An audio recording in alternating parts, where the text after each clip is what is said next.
যতই দেখি গর্বে আমার মুখটা ভরে উঠছে, মনে হচ্ছে তুমি আমার পুত্রবধূ নাও, তুমি আমার পর্দার মতো আরেক মেয়ে। তাহলে তাহলে পর্দার মতো আপনার আরেক মেয়েকে আজ আপনি একটু প্রাণ ভরে আশীর্বাদ করে দিন বাবা।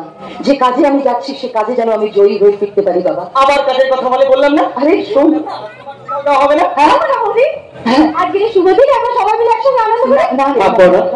বৌদিকে বাধা দিও না, যেতে দাও।